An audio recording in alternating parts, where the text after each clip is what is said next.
afternoon. Oh, y'all can do better than that. Good afternoon. I'm Dr. Ron Daniels, president of the Institute of the Black World 21st Century and convener of the National African American Reparations Commission. And I'm welcoming you to this historic Juneteenth forum, Healing and Reconciliation, H.R. 40 and the Promise of Reparations for African Americans. Broadcast live on WPFW 89.3 in Washington, D.C. WBAI 99.5 FM in New York. Streaming live via the ACLU website, the IBW website, Live Free Network with Faith in Action, and the University of the West Indies Television. The University of the West Indies is in the house. What a glorious day. We could find no better place to gather than in this historic church, the Metropolitan AME Church. An AME church, the denomination founded by the great institution builder Richard Allen in the face of white supremacy and racial exclusion. To welcome you, it is my honor to bring to the rostrum the leader of this great faith institution, the Reverend Dr. William Lamar. Please welcome him.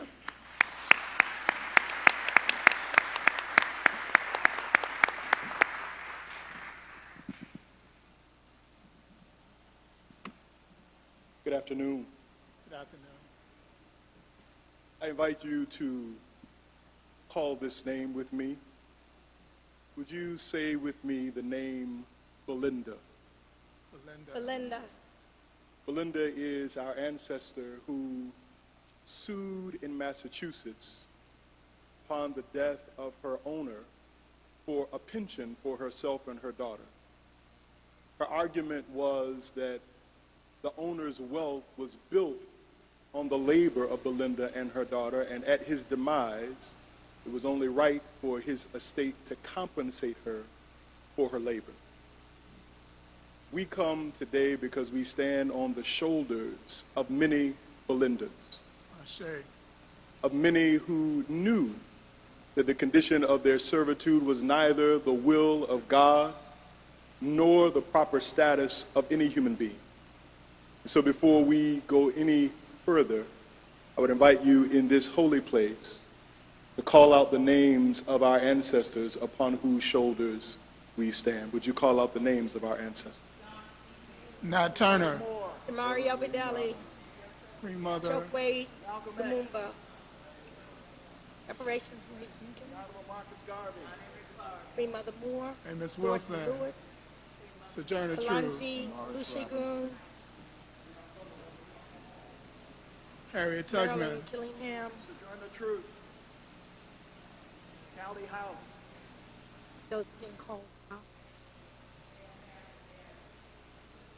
Faith Cole. Ulysses Howard. Audrey Howard. Our ancestors are with us. God is with us. We are together.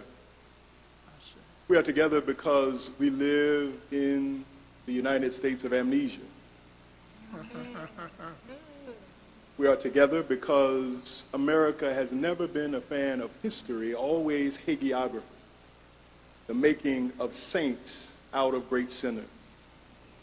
The difficulty that we have in this nation is that we believe we say impersonal responsibility for others, but not impersonal responsibility for those who created and sustained the United States empire on the backs of the labor of Africans, by conquering the lands of First Nations people, and by covering up these crimes in vacuous terms like freedom, liberty, equality, and justice. We are here because we know that lies will never get us to truth. We are here because we know that justice is never the offspring of injustice. But we've come together to learn. We've come together to enjoy space together, but we've also come together because there is a fight before us. Please know that Mr. Lincoln did not free anyone, but we freed ourselves by putting pressure on systems that were unjust. Please know that Mr. Johnson might have signed a bill, but women in churches who sold dinners and nameless and countless people are the ones that made civil rights, or what approximates as civil rights, possible in this land. And so we come today to learn and to grow so that we can leave this place and fight. Because never, ever, ever, ever believe that what we earn will eternally be ours. But the clock of injustice and those who fight to return America back to its stasis always seek to keep things as they were and are. You've got the Civil Rights Act, but just a few moments ago, Mr. Chief Justice gutted pre-clearance to make it difficult for people who are black to vote. Reconstruction is the story of redemption of white supremacists taking back what they felt like was theirs, and even the story of America's founding. If you will read Counter-Revolution of 1776, America was not founded as a place of freedom or justice, but the colonists seceded because Britain was moving away from slavery and they wanted to maintain their kleptocratic slavocracy. If we want freedom, we've got to talk truthfully one to another. If we want freedom, we must be reminded that every institution in America, the banking institution, the insurance institutions, the institutions of higher education, are all tied up in wealth that was extracted from African labor. The church must beg forgiveness because Christians in America have not been about freedom, but about the theological papering over of America's original sins of conquest and servitude. And so we are here in a space created by Africans, a space of liberation, a space of welcome to each and every one of you. And I pray that after we have left here, you will no longer be seduced by the siren songs of empire that all is well, but together we will fight like hell until justice rolls down like waters and righteousness like a mighty stream, and reparations is only the beginning of that story. Thank you for your presence.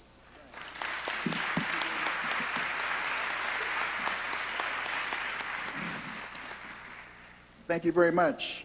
We're moving right along because we have a tight program. We're anticipating Danny Glover arriving at any time, and he has to come and leave, and Sheila Jackson Lee will be coming. So we're going to be moving very, very rapidly. One of the best, that's not where I'm supposed to be. It is said that there's a time for all things in season. We are witnessing an incredible surge in interest and action on reparations reverberating around this nation, the Caribbean, and the world.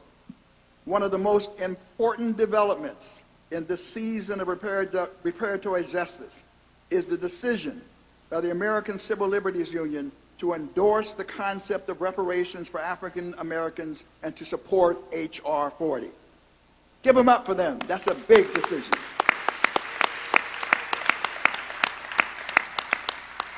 It is my pleasure to introduce the visionary behind this powerful decision, Jeffrey Robinson, the Deputy Legal Director and Director of the ACLU Justice and Equality Center, to present the overview and purpose for this important gathering.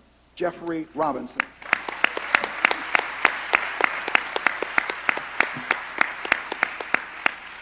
Good afternoon. Good afternoon.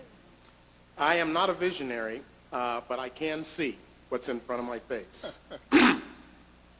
We are in an incredibly special place on a special day and for a special reason. And I cannot tell you how proud the ACLU is to partner with the National African American Reparations Commission to put on the first, and I want to emphasize that, the first in a series of forums on the promise of reparations for African Americans. The ACLU has a critical role to play in this struggle, and it is not to lead this struggle, because that's not what the ACLU can do. But that doesn't mean we have to sit on the sideline. What the ACLU can do is to use our platform and our resources to bring the voices of impacted leaders to the widest section of America possible so that the truth that the pastor was talking about can be shared not just with small groups, and we have a nice large group today, but we want to share this with thousands, if not millions of people. And the ACLU has a platform that enables us to try and do that. So we will be partnering with impacted leaders across this country to bring a series of forums that will let people understand the factual, moral, and social justifications for reparations for African Americans.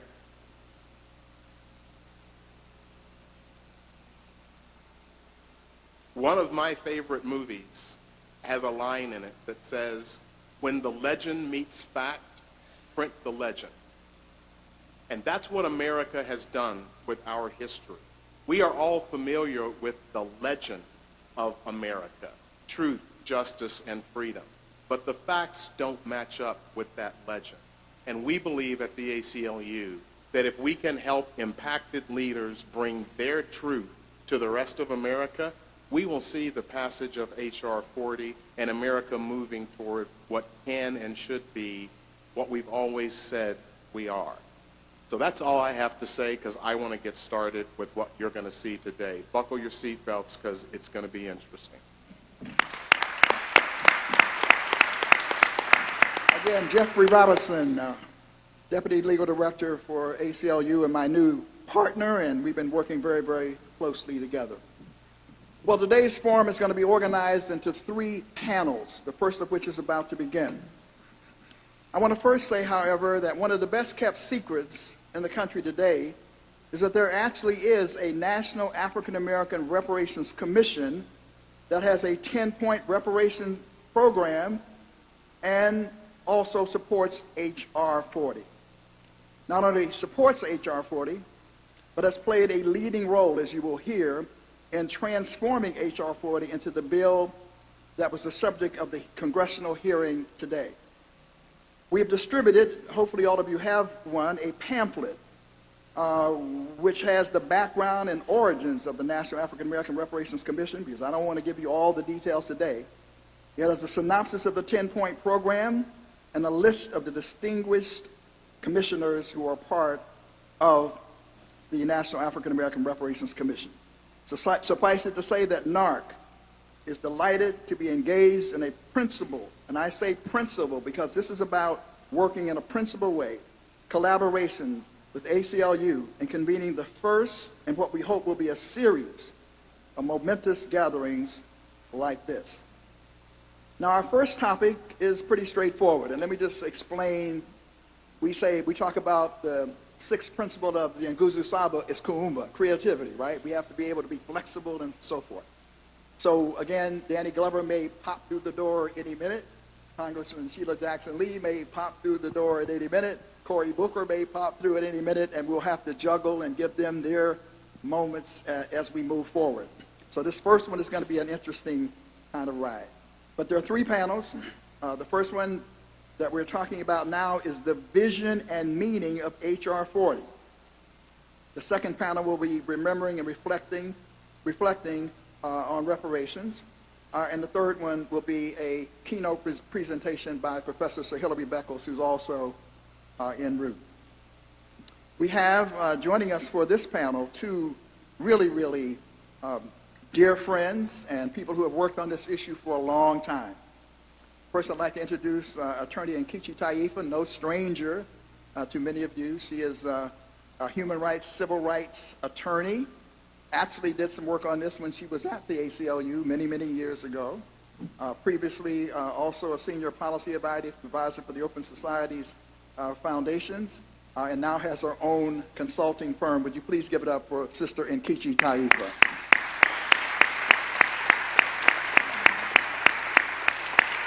And next we have Cam Howard, who is the national co-chairperson of NCOBRA, the National Coalition for Reparations for African Americans. And I think we know a special shout out to NCOBRA, because even when it wasn't popular, even when there was no surge, even when things looked dismal, there was one organization that was always on the case, persistently keeping the dream alive and organizing and working actually on HR 40 as well. So can we really give a salute to Cobra for the work that they've done on this issue over the years?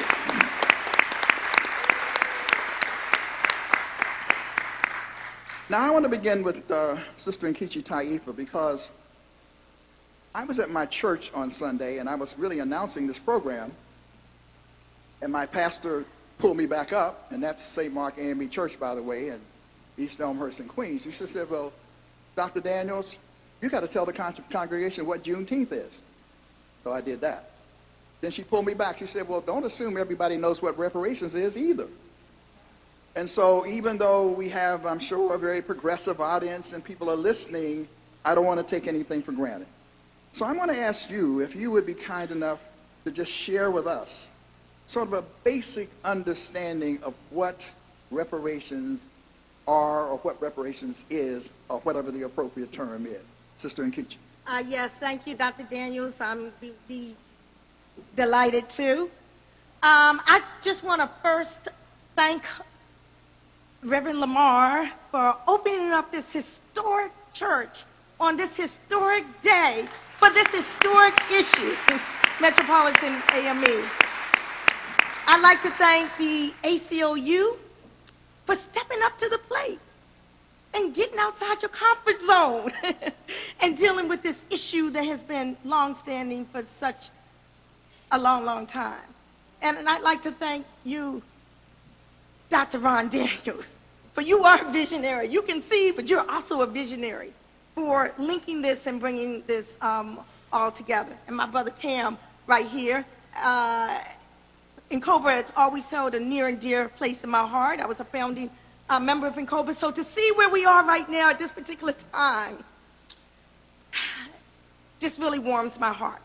So to get right into and answer your question, Dr. Daniels, reparations is a well-established principle of international law that the United States is very much aware of and has in fact paid out. It means the act or process of repairing or restoring. It is payment for an injury, redress for a wrong done. I submit in the context of Black people in America, the quest for reparations essentially encompasses 4 elements. Number 1, the formal acknowledgement of historical wrong and an official, unfettered apology for the dehumanization and the victimization and the atrocities of the enslavement era and beyond. Number 2, the recognition that the injury has continued throughout the years and it still manifests today. Number 3, the commitment to redress by the federal government, which sanctioned the enslavement and the subsequent de facto and de jure discrimination against blacks by corporate entities, by religious institutions, by academic institutions, by private estates, which enjoyed unjust enrichment from the era. And number 4, the actual compensation in whatever form or forms are agreed upon.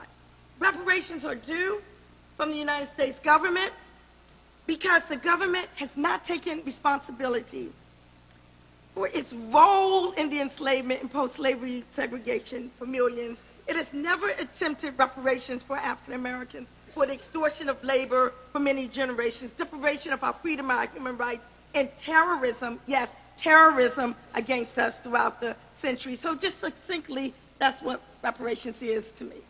Well, you know how to do it, Sister Nkechi. That's why I asked. Cam Howard, talk to us about the origins and goals of H.R. 40 as originally conceived. Yes, talk to us about that. But talk, because there's a rich history there that Cobra obviously played a very significant role in. Yes, and the initial design of H.R. 40, when it was initially introduced, was one that Congressman Conyers tried to emulate with the Japanese bill that was introduced a year earlier. The Japanese bill was introduced as a form of starting a commission to look into the wrongful internment of Japanese Americans during World War II. And that bill subsequently was passed and reparations were afforded to the Japanese, or awarded to the Japanese in the form of compensation. I think it was $20,000 per family. And also a particular issue that faces us today was the release of Japanese prisoners who fought against their internment. And we have that same issue today where we're fighting for the release of black political prisoners who fought against all of the injustices that our ancestors had, that we and our ancestors have endured, especially around police terror and some of the other injustices here in America that we consume under the term crimes against humanity. And so a Detroit native by the name of Reparations, Ray Jenkins, that's how he became known in the movement, went to his congressman, Congressman John Conyers, and said that there should be a reparations bill. And so Congressman Conyers, in his dedication to justice for people of African descent, initiated that bill, introduced it in the House in 1988, I believe, and it has been, and reintroduced it for its entire tenure after that in Congress. And so it was initially designed, and it could talk about the differences between, it was revised in 2017, actually 2016, but it was introduced in 2017 by, at the request of NARC.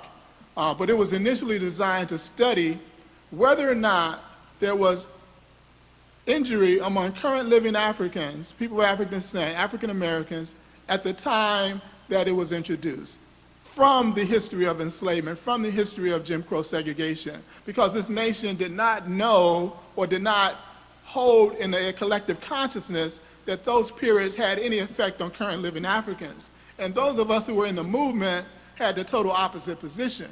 And so Congressman Conyers felt that that was what the commission would need to focus on, whether or not there was continued injury, and if they found continued injury, let's see what type of recommendations we can make to address those injuries. All right, thank you very much. Sister Nkechi, there appears to be now an unprecedented surge in interest in reparations. Talk to us, to our audience, about some of the major developments in the reparations movement historically. And I say that because we had people today who didn't seem to know that there were changes going on in the reparations movement. There are new forces that are out there who have just come on the scene and think that maybe reparations just happened yesterday. So I think it would be instructive for our audience here and throughout the world to understand that this is a long-standing movement. So would you please sort of give us some highlights of sort of the historic struggle of reparations in this country? Thank you. Yes, well, it's important to recognize that the quest for reparations is not novel, nor is the demand new. Reverend Lamar asked us to speak the name of Belinda Royal. That was the first petition, recorded petition that we know of for reparations in this country. And Professor Ray Wimbush's book called, pamphlet called Belinda's Petition amply described that. She presented it to the Massachusetts General Assembly back in, I think it was back in the 1700s, requesting a pension from the estate of a former slaveholder, estate which she had a large part in helping to build, and her petition did in fact yield a pension of 15 pounds and 12 shillings. Former Civil Rights Commissioner Mary Frances Berry illuminated the case of Callie House, okay, in her book, My Face is Black is True. And Callie House, along with the Reverend Isaiah Dickerson, really had, I would say, the first mass movement for reparations in the United States, having over 600,000 dues-paying members of the Ex-Slave Bounty and Mutual Relief and Pension Association. And that's what happened with the Honorable Marcus Garvey. She was unjustly, imprisoned. In the 20s, we did have the Honorable Marcus Messiah Garvey and the Universal Negro Improvement Association. Thank you, Brother Senghor Baye, there, which galvanized hundreds of thousands of people seeking repatriation with repair, with reparations. During the 1950s and 60s, we had the great, the phenomenal Queen Mother Audley Moore, who really has been involved in just about every single major reparations movement from that time until her death in the 1990s. Even Dr. Martin Luther King, in his book, Why We Can't Wait, talked about, coming to get that check. Just about all of the various revolutionary groups during the 60s and 70s had the issue of reparations as part of their platform, whether we're talking about the Black Panther Party, whether we're talking about the Republic of New Africa, whether we're talking about the National Black United Front, whether we're talking about the Nation of Islam.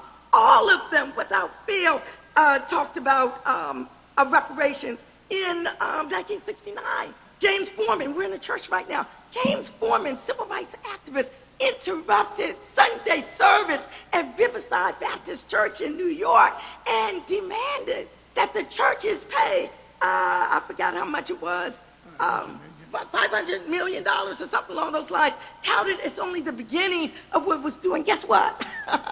Several churches stepped up to the plate and, did in fact pay. But it was the turn of the century, Dr. Daniels and Kim Howard, with the formation of NCOBRA, National Coalition of Blacks for Reparations in America, that really served to bring the issue of reparations from the fringes into the mainstream, and with this goal to begin to try to make reparations a household word. So NCOBRA worked closely with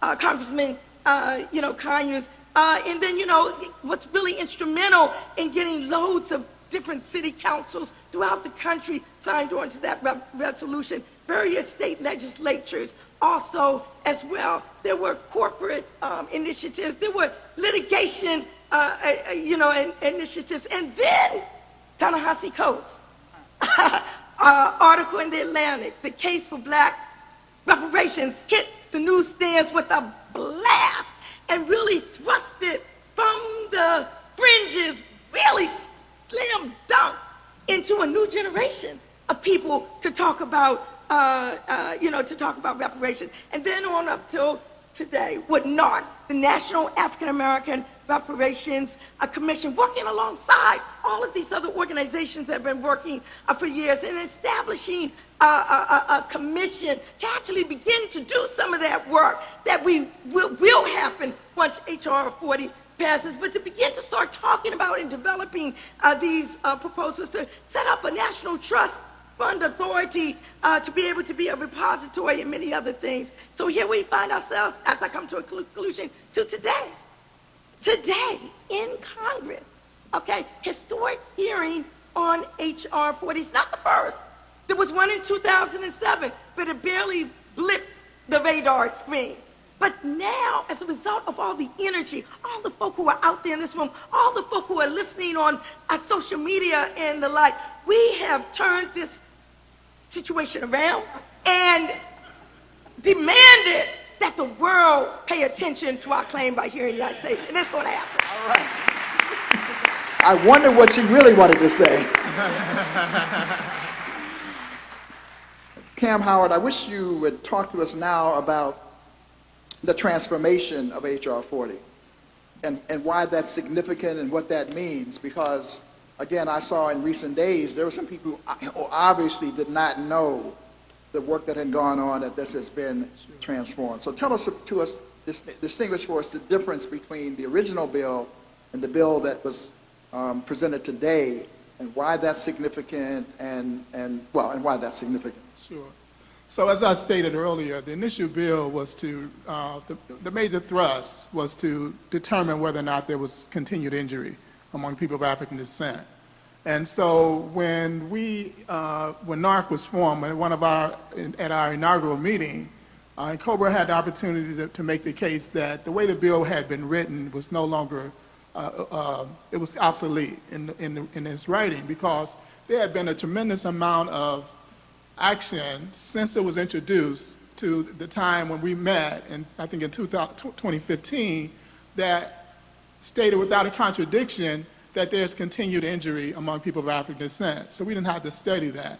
For instance, the two apologies, the Senate apology and the House apology, both clearly states that it's that history of enslavement and Jim Crow segregation that have led to the disparities and the inequalities in urban centers among people of African descent.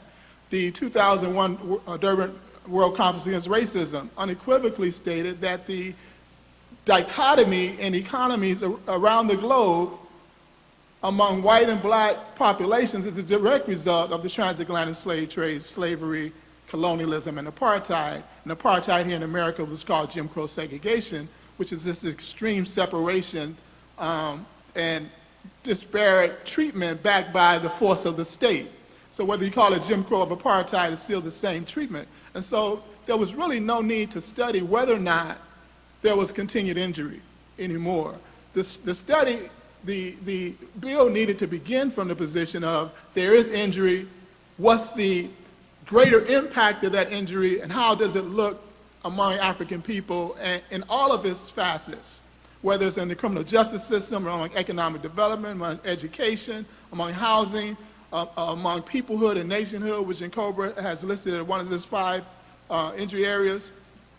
So in a myriad of ways in which African life exists in this country, we needed to have a definitive documentation on the range of the effect of those social practices. Not whether or not there was effect, but what is the full range of that effect. And so that's the major shift between the old legislation and the new legislation. The second major shift amongst the 2 legislation is around the notion of outcomes of the commission. The new legislation is called the Commission to Study and Develop Reparation Proposals for African Americans Act. And it's still around recommendations. It doesn't have the weight to apply resources to whatever the outcomes is. But the outcomes of this bill have been established, and we wrote into this bill the outcomes of what is reparations under international norms. Not looking at what American justice says reparations is or isn't, but what does the international community say what reparations are? And there's a whole ton of international law around reparations that we're not getting in here. For instance, under international law, reparations must, quote, wipe out all consequences, unquote, of the crime or of the harm. It must wipe out all consequences.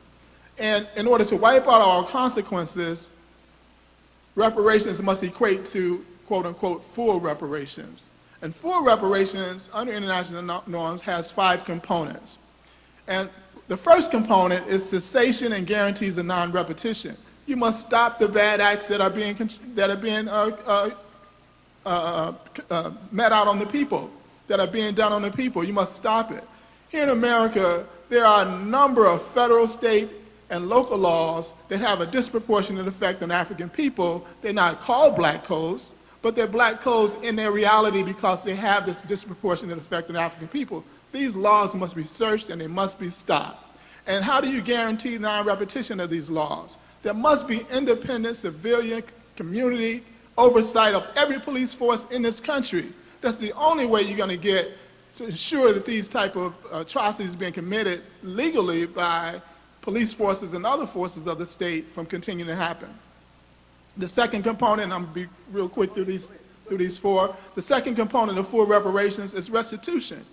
Now these are the policies, programs, and projects around education, around housing, around economic development, and those type of things that have an institutional and structural effect on the racial inequality in this country.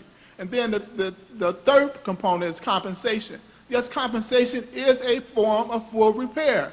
And it will take some forms of compensation. It may be direct payments to families who are in a particular socioeconomic level. It may be direct payments to all families in the African community. But the commission is designed to determine how that compensation, if any, should be awarded. And that's why the commission is so important. The fourth component of reparations, full repair, is satisfaction. How do you return the dignity back to a people whose dignity has been eroded through the destruction of our image, destruction of our humanity, destruction of us as a people?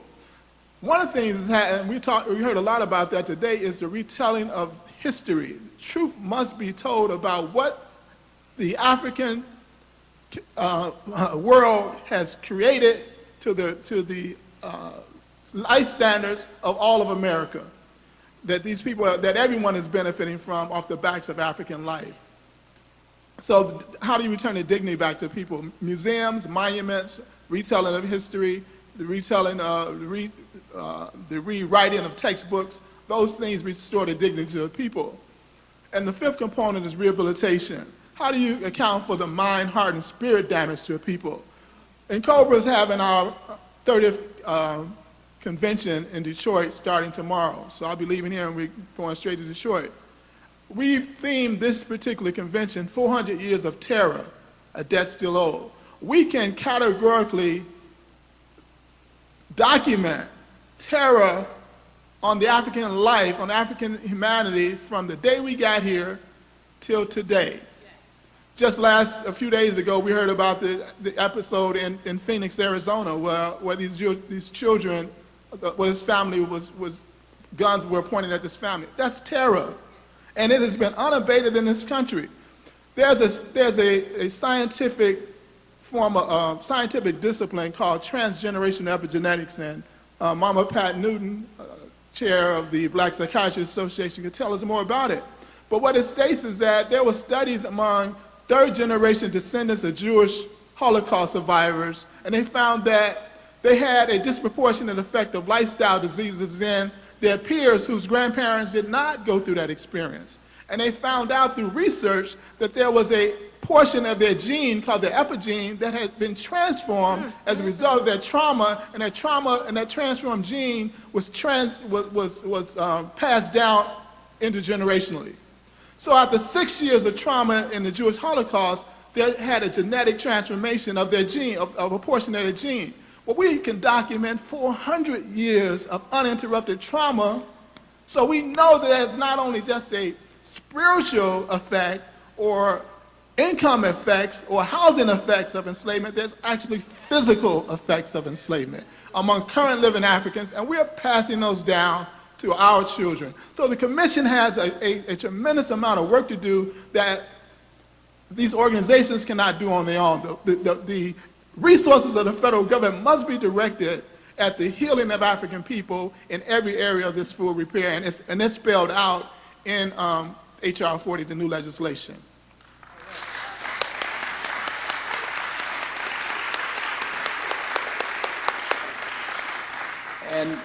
And I want to thank Cam, but certainly in COBRA, but convening the commission, I have to listen and learn as well. And I have to say I've learned a great deal, Cam, from your scholarship and you laying the case out and helping us to understand the full depth of this as you've articulated.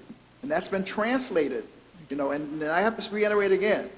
The bill that you see now is a bill that we collectively helped to make happen. It didn't just happen because we were working on it. Sister Nkechi Taifa, some people will say, well, you know, this HR 40 thing may or may not pass. You know, it's out there and it's a whole lot of surge going on at the present. But what if it never passes?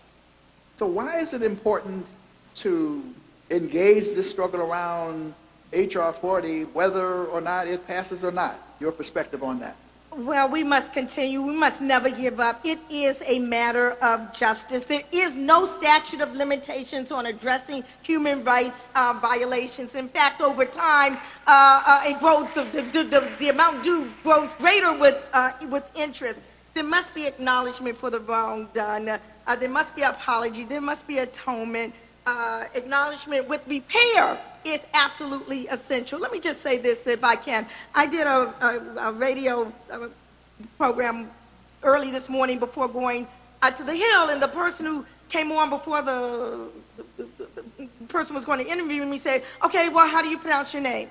And I said, well, and you know, this is part of the harm. We talk about cultural genocide. I said, well, I pronounce it Nkechi Taifa, and then I'm thinking, well, you know, actually, if I were in Nigeria, it would be Nkechi, not Nkechi, because when I got my name out of an African names book when I was 16 years old, I didn't know that the N had the N sound like in Nkrumah, because I had never heard of Nkrumah. So I mean, this is part of the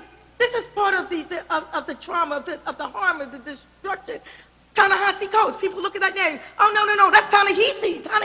Well, no, it's pronounced Ta-Nehisi. See, we have been culturally deprived, but we need to explain what our name is, or if we picked it out of a names book, part of the harm is we didn't really know the right pronunciation. We have been stripped. We've been stripped of our culture.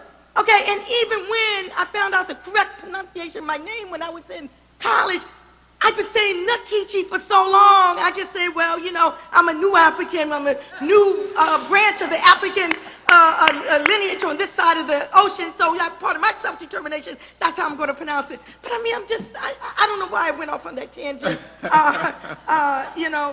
but I just want one more tangent if I can. When I was coming over here on the, to the hearing, for the first time, I went and pulled up the video from Phoenix, Arizona, and I just had tears in my eyes. The video of the young husband and wife with the young children and the little 4-year-old who took a Barbie doll out of a dollar store, and the response of the police. This is part of the harm, the response, the trauma that this family faced as a result of.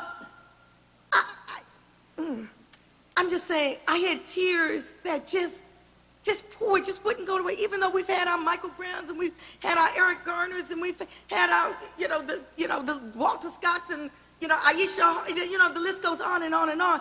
I don't know, this particular thing, luckily no one was killed in that time, but this is part of the harm that needs to be repaired. We need to fix the criminal punishment system as well.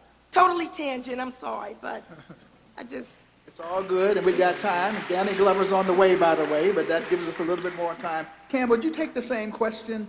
Why is it important, moving forward? And by the way, Cobra had put together a very powerful primer on H.R. 40, and I wish you would just share that because the audience can actually get copies of that and know what H.R. 40 is. So, again, why is H.R. 40 important in terms of the organizing, education, and so forth moving forward? Sure. Let me talk about the primary real quick. This document can be found on incobraonline.org.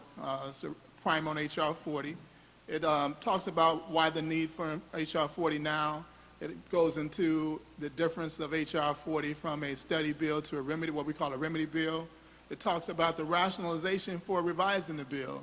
And then it looks at the 5 areas for repair and what type of programs, policies, and practices can be put in place in each of those areas. And you'll see also in here how NARC's 10-point reparations platform fits into those 5 areas for repair. And certainly those are not just the only ones that can be included, but definitely it is a teaching tool. And then it ends with a sister statement on reparative justice around the historic sex crimes that have been committed on African women since we've been in this country. So it's a very important document that we put together. It also lists, it's dated because it was written in the 115th Congress, and this is the 116th Congress. So the pictures of the congresspersons who were co-sponsors in the 115th Congress are listed, and those who are co-sponsors in the 116th Congress are not. And of course, those who have sponsored Senate Bill S-1083, that was patterned after H.R. 40 in the Senate by Cory Booker, introduced by Cory Booker. That's not in here also, but online we've updated the primer, or we're updating the primer, and you can go there for any updates. So why, if H.R. 40 is not passed, why is it important to the movement? Several reasons. One reason we know I'm being taught, and certainly I'm an effect, I'm being taught by the psychological community that the act of struggle is self-repair for African people. And part of reparations is self-repair. And so in the fight for reparations comes repair among our dignity that we hold for ourselves, as well as self-esteem and self-respect. So in that instance, we have to continue to struggle and continue to fight, whether it's passed or not. If it's not passed, for me, it says I can conclude that there is a undenying resolve on the American government to hold African people in an inferior and underdeveloped state. If it's not passed, I can conclude that there's a resolve of the American government to continue to keep people of African descent in this fourth-class citizenship status. I can conclude that there's a resolve of this government to continue the inequalities and the disparate outcomes of life for African people through perpetuity. That's what I can conclude if this legislation is not passed. Now, if that in fact is the case, then what is our response? Then we're going to have to step up our, as Nkechi said, we're going to have to step up our struggle to a higher level. What does that mean? Does it mean separation? Does it mean some other form of revolutionary type of action? But clearly, if this government refuses, after all of the testimony, all of the scholarship, all of the declarations by not only President Bush and President Clinton, who's included in their apologies, but also on the international level, if it refuses to acknowledge any of the facts, physical, income, education, etc., that African life experience as a result of the crimes against our humanity, if it refuses, then we have to take it to another level.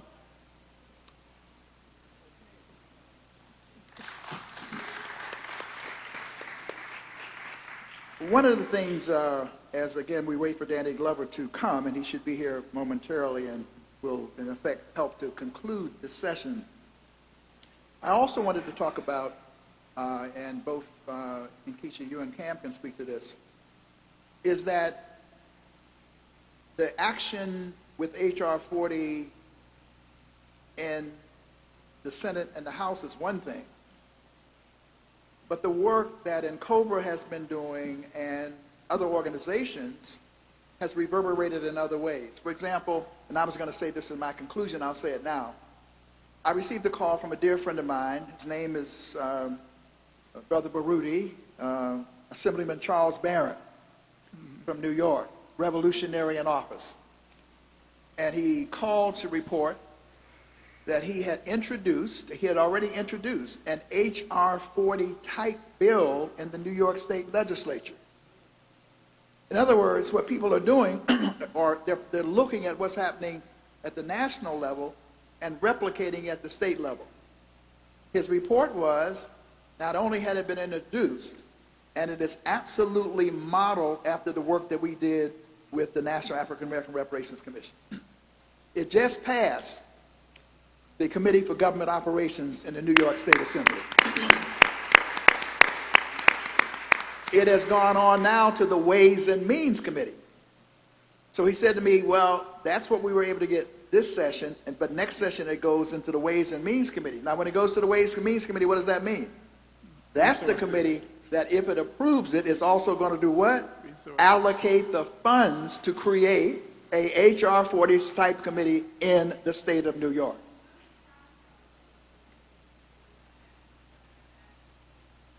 And so I want to talk about that too, because I know there's some action in Illinois that you've been involved in as well. But in addition to H.R. 40, you have been doing these accountability actions that NCOBRA has been talking about as well. So, Nkechi, would you start and then pass it to Cam, or you just want Cam to just take it all? He can start, and then I want to talk about, even though we have all these very critical state and local issues, still why the federal government is nevertheless. Okay, good. Go right ahead. Sure. So I did forget to mention the state and local actions that we're doing also as a result if H.R. 40 is not passed. I've worked with Charles Barron, and he did model the New York Commission after H.R. 40, the revised H.R. 40. And that's very exciting that it has passed lower committee. I think one of the New England states has also introduced legislation around creating the commission. On the local level, there are various cities that still have slavery disclosure ordinance on their books. And Chicago is one. We're working to have that one strengthened, where corporations and institutions that have ties to the enslavement of African people, either during the period of enslavement or even post-enslavement through convict leasing, that they have to report that. And then if they fail to report it, then the city contracts that they entered into would be null and void. In Chicago, that's very important because many of you know that the Obama Presidential Center is being built in Chicago. And one of the major players in the building of the Obama Center is the University of Chicago. And some graduate students revealed a couple of years ago that the University of Chicago's initial land was donated by Stephen Douglas of the Lincoln Douglas debates. Douglas inherited a plantation from his wife's family in Mississippi, and from that money he moved to Chicago, started his political career, and as a result donated money to start the initial University of Chicago. Well, the University of Chicago is denying their complicity, saying that they moved from the old university campus to the new university campus, and they didn't take anything with them, but they took their books, they took their scholars, and they took their funders with them. So we say there's a continuation of that particular university. In them not reporting that they had slave ties, we are organizing ourselves to halt the construction of the Obama Library. And this is how the importance of being active on the ground can play an effect, and have, now there's talks about entering into a community benefits agreement as a result of these actions. I know in Houston, Texas, there are some actions around the Sugarland plantation. And all across the country, you'll find that people are organized around specific entities. Georgetown University is a particular institutional action that's being done. And there's other universities that also are being targeted. There's other corporations that are being targeted. We targeted in Chicago Norfolk Southern Railroad, a $14 billion corporation that made $2 billion in 1 year with the announcement that it was expanding its rail yard in the city of Chicago. As a result of our actions, we were able to force them, and COBRA was able to force them to create better diesel emission equipment, enter into a community benefits agreement with the city, with the residents of that community, and other forms of concessions, as they were called. So there's other actions that we can do to make the lives of our people better, continuing in this vein of reparatory justice. So a lot of people, first of all of these state and local actions are extremely critical. Tulsa, there was a settlement for the total obliteration of what we call Black Wall Street during the 20s. In Rosewood, Florida, there was a settlement. In Chicago, the ordinance for the police torture. There was actually a model reparations settlement there. But with respect to the federal government, we must remember the origins of black people in this country.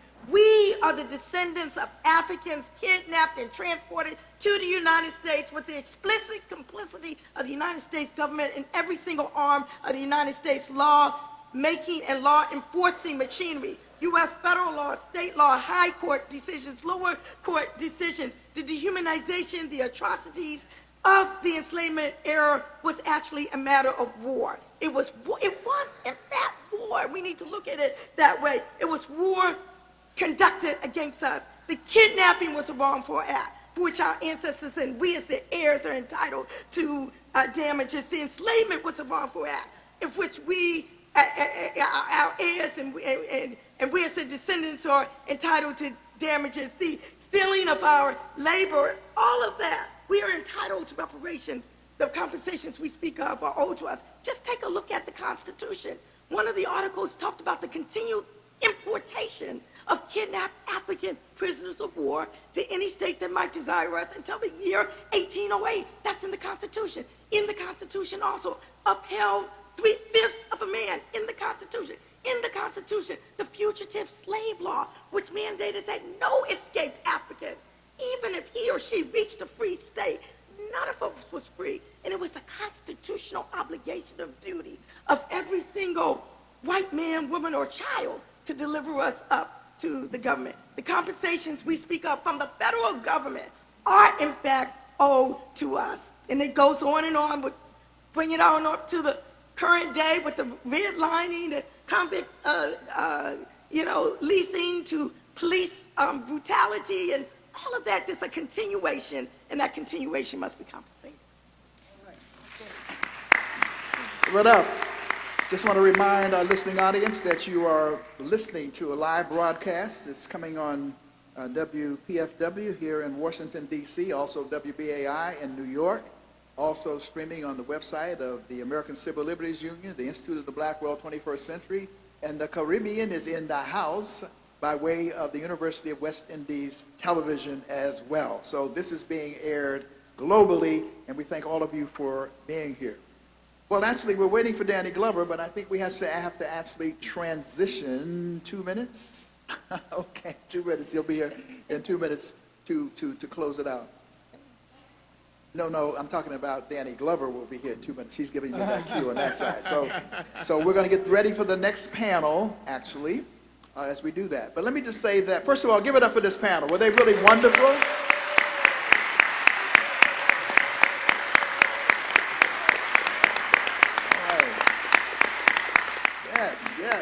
Yes. Right.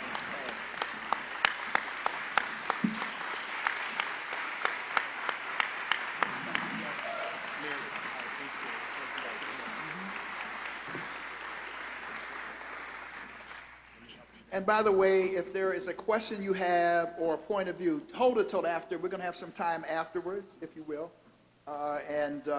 On cue, would you please give it up for our UN ambassador for the UN Decade of African Descent, none other than Danny Glover, comes in just on cue. Danny Glover. Danny Glover. Danny Glover. Got to get to the airport, Danny Glover. Come on up, Danny Glover. Give it up for the person who gives entirely of his energy and time, was tore it up before the hearing with Congresswoman Sheila Jackson Lee. At this microphone, please. You don't get one. You get one of these.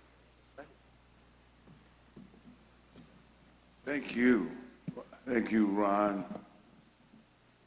Daniels, and all of you here today in this very critical and important moment we have here in the discussions of reparatory justice reparations.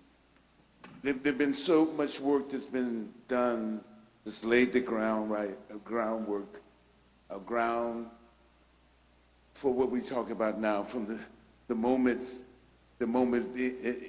at the end of slavery and before that. And it's fascinating how the role that we've played in that. It was newly freed, formerly enslaved Africans who were the first to bring public education to the South during Reconstruction. An amazing kind of revelation that we don't often know about, that we've always been at the forefront as participants in our own rescue. We've always been there organizing and always telling truth and speaking truth to power there in so many different ways.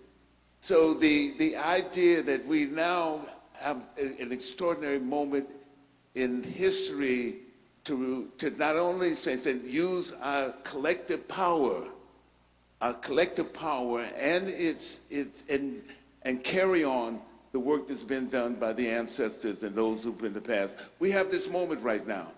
It is no longer a moment that's on the fringe of discourse. It is the process that is at the point where it's right at the center of the discourse. We cannot talk about where we go from here. As Dr. King would say, from community of chaos, unless we talk about the community that we have to build now, the big community of justice, the community of respect that we have to build now, using platforms this platform of reparation. We just had this amazing discourse. The first time that we've had the kind of hearing that we had, I believe, around reparatory justice. And the scholars and those who have done the research and who have been never in the wilderness with us, but certainly in the wilderness when it comes to establishment, now have their particular day, their particular moment to talk about this and to get something done, not simply to talk about it, but to get something done. And so when we go, wherever we go, whether it's South Carolina, where we go to California, wherever, the Old South or the San Francisco, we can talk about reparatory justice and reparations. We can talk about that. And we can demand from those people who carry our vote, who want us to vote for them, what's your position on reparations? And it is for those of us who are old timers in the struggle, and for those of us who are new to the struggle, who are youngsters right now, what we do is continue building the foundation and the foundation that they'll stand on in the future as they're ready. But thank you. I wanted to come here and certainly because probably we're broadcasting this on on television. All over the world. It's all over the world, man. You know. Oh man, this is better than Lethal Weapon, huh? It's all over the world, man. But certainly, thank you for your participation. And even though this historic church, this is a historic church right here, and we have this here historic church. It's right at the center of another historic moment as well. Thank you so much.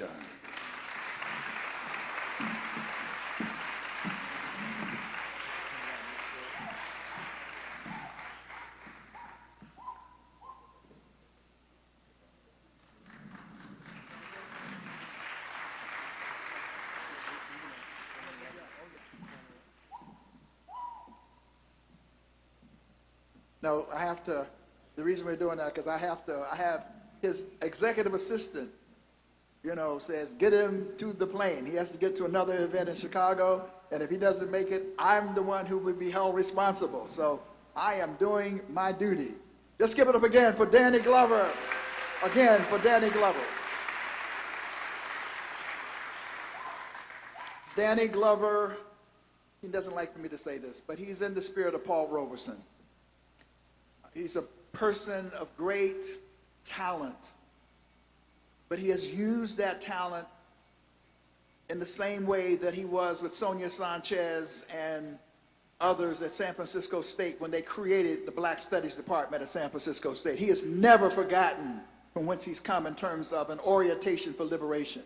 So when he's in the arena of theater and films, there are times when he could have been more, but he takes time out, time and time again, to go all across the world, Central and South America, Africa, being the ambassador, speaking out, because at his core, he is for the liberation of all human beings. Again, for Danny Glover. Let's give it up for Danny Glover.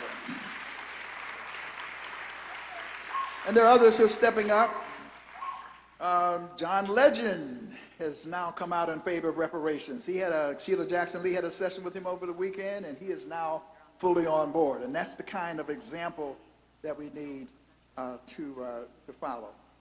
We're moving right ahead, and our next panel will be moderated by, again, Jeffrey Robinson, of course, our Deputy Legal Director, whom you met from the ACLU that you met earlier. So we're going to invite to the stage, please, Dr. Ivor Carruthers, the General Secretary of the Samuel DeWitt Proctor Project. Got to help escort her up to the stage, please. Do we have the, we're supposed to have the little cards here. I guess they'll be put up, but it doesn't really matter. 2 on this side and 2 on that side. Dr. Newton is here. All right. And Dr. Patricia Newton, who is the CEO of the Black Psychiatrists of America. Now, she just came off a plane coming from somewhere. I keep telling her, I just want to be her valet, because she's traveling all over the world. She and Dr. Ivor Carruthers, I am petitioning. And also, joining the panel is, I think somebody told us that she said, this sister's a bad sister. She really shakes things up, and she shook them up today in the hearing.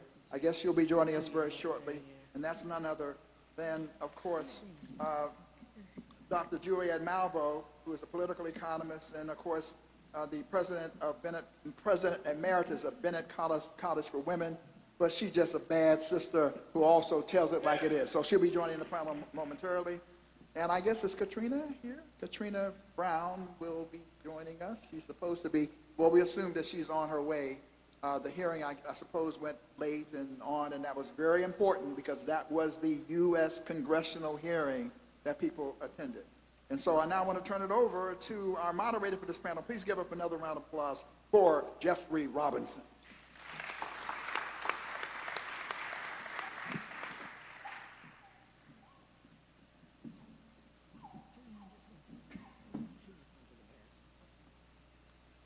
So I'm going to ask if I can get some help up there, and if you would hit the down arrow one more time.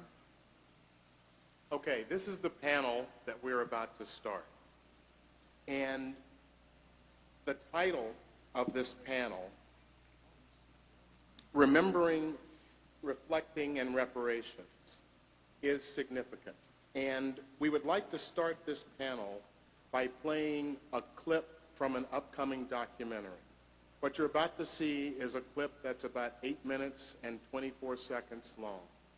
It is a clip from an upcoming documentary called Who We Are, A Chronicle of Racism in America. This is a clip, or a documentary, that's based on some work that I've been doing over the past 7 or 8 years. We would just like to ask that for anyone who is recording, broadcasting, or publishing, if you would not record, broadcast, or publish during the playing of this clip. And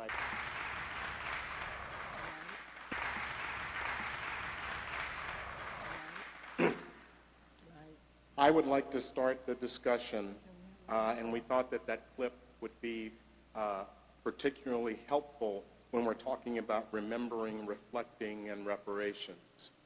We say words like enslavement, words like lynching, and it's important to know that there are human beings behind those words whose lives were impacted and destroyed.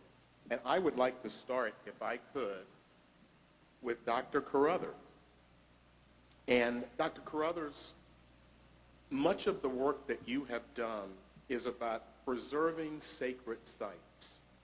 One of the things that was so important to Joe Bowling McCall is to have a marker about what happened to her father.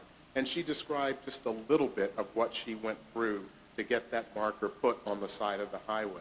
Why is that so important, the concept of preserving sacred sites? I think the connection between remembrance and reparations is the pathway to healing. And the act of a marker is an act of remembrance.